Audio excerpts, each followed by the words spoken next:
Episode 53, The Mental Hospital. We have all heard about how nights at the mental hospital can be, not only for the workers, but also the patients who have to share their rooms with other eccentric individuals.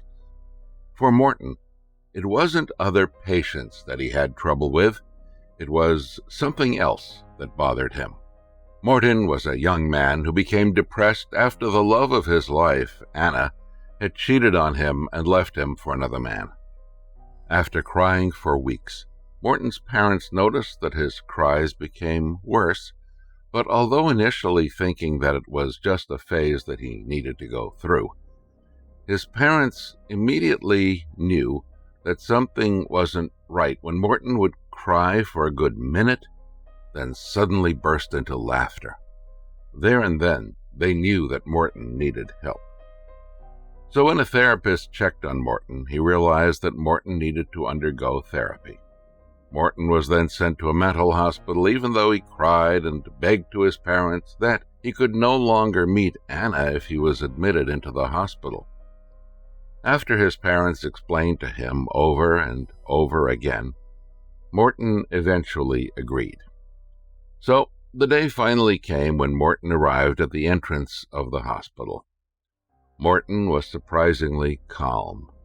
It was possibly the colors, or probably how everyone else there seemed odd in their own way, that made Morton more relaxed and felt as though he wasn't the only one struggling with his emotions. Seeing how relaxed Morton seemed, his parents discreetly left the hospital, with the hope that Morton will be back to his usual happy self in time to come. Morton, on the other hand, was still curious looking around before he eventually arrived at his room. His room looked like a normal hospital setting, just more spacious, with only 4 beds spread across the room. As Morton entered the room and smiled at his other 3 roommates, who were all busy smiling at him while all carrying out their separate activities, Morton walked to his bed and sat there. Just when he was about to settle in, he suddenly heard high-pitched screams coming from quite a distance away. Morton was stunned, and upon seeing how he reacted, the staff member that was guiding Morton to his room said, "Don't worry, Morton. That was just the isolation ward. Your friends there like to scream to release their stress, but they don't mean any harm to others." "Why are they isolated? Did they do something wrong?" asked Morton. The staff member smiled and said, "Oh, don't worry. We isolate them in a padded room so that they won't harm themselves. It's really just to protect themselves. Once they are okay, we will let them join their friends." Morton began unpacking his stuff as the staff member said, "I will be in charge of your room, okay? I will be outside and come in every now and then to check on you guys and deliver your meals. At night, another person will take over." Morton nodded, and he was glad that he was allowed to mingle with the rest of his roommates. The staff member left the room, and one of Morton's roommates came up to him and said, "Hey, my name is Landon. Are you new here?" Morton smiled and said, "Yes, it's my first day here today." "Oh, you will like it here. This is where we can put all our troubles aside. Someday we won't even remember them anymore. Speaking of which, why are you here?" asked Landon. Morton's smile disappeared as he suddenly thought about Anna. Morton simply replied, "My Anna left me." Landon patted Morton's back and said, "Don't worry, it will all be okay. We will all heal someday." Morton just looked at the floor while thinking about Anna again. The night drew near, and after dinner, Morton continued chatting with Landon before bedtime came.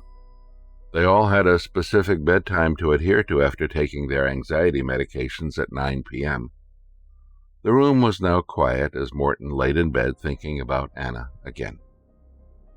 Part of him wanted to forget about the feelings that he did have for Anna, but part of him never wanted to forget the memories. His tears trickled down his cheeks as he laid on his bed.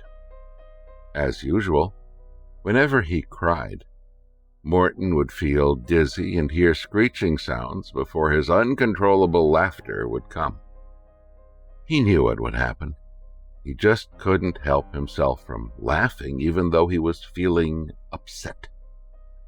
So when he suddenly felt the laughters coming again, Morton tried his very best to control them, as he knew that he was no longer at home, and his laughters would wake up his roommates.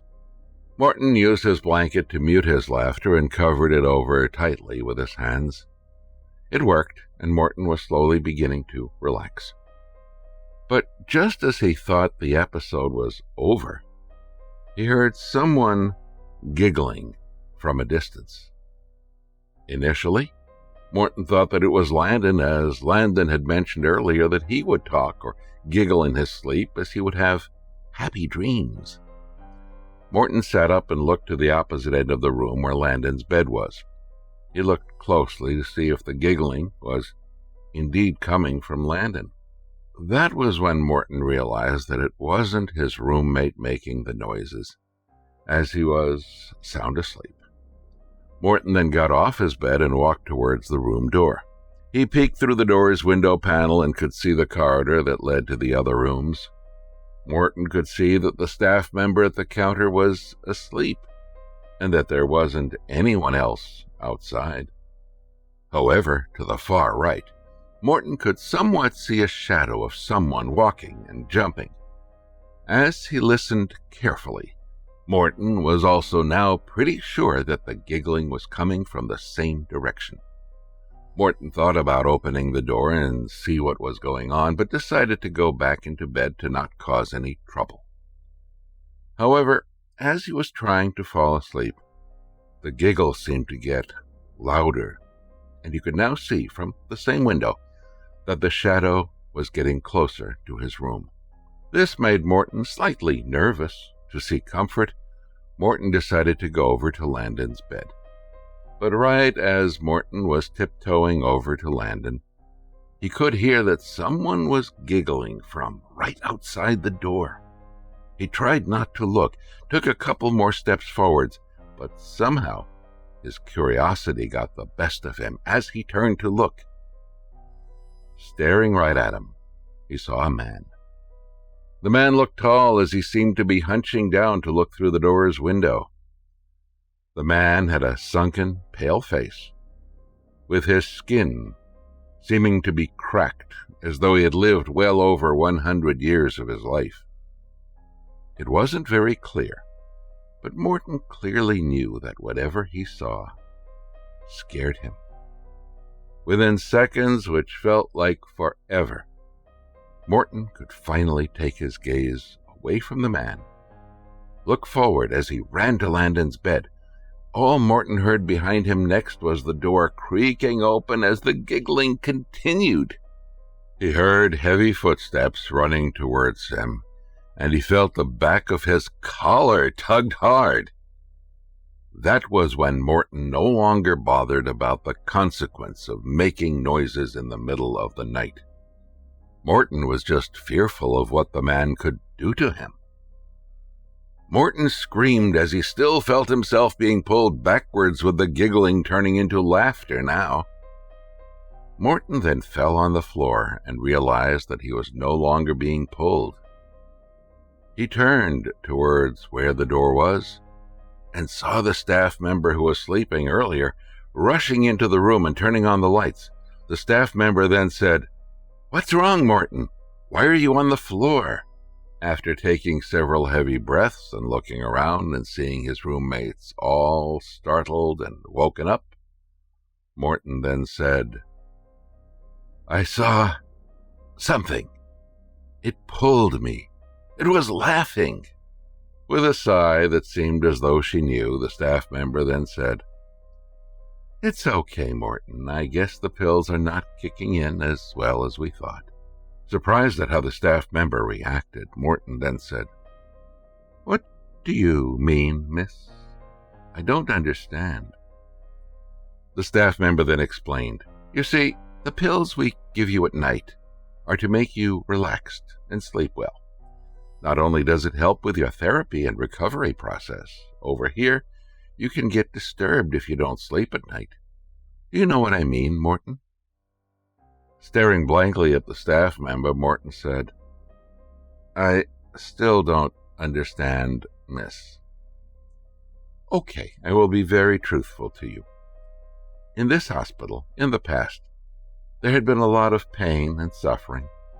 So although we try our best to cleanse it over the years, angry spirits still roam around the area. And I personally notice that these spirits will bother people who haven't slept, especially if the spirits smell an unfamiliar person," explained the staff member. Morton looked very worried and said, "Can I go home? I don't like it here."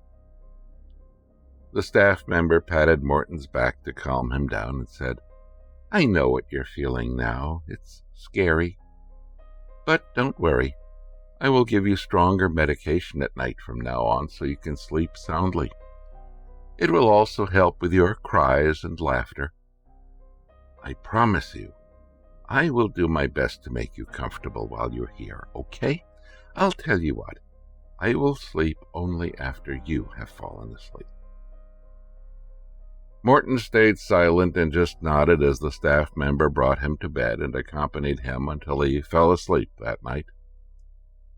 For the next few months that Morton stayed at the hospital, he never again had problems sleeping at the hospital, although every now and then he would sometimes be woken up from screams from the other rooms, but would ignore it and head back to bed. Morton's therapy was a success, and he eventually was over his ex-girlfriend Anna and resumed his life. His cries and eerie laughter also gradually stopped without him realizing, but he will always remember the painful process of recovering from the heartbreak. It was the stint at the mental hospital that Morton will never forget, and a past that he would only share with those he really trusts. His only question was, what painful incidents did actually happen at the hospital in the past? It was a history that the hospital buried and never again revealed.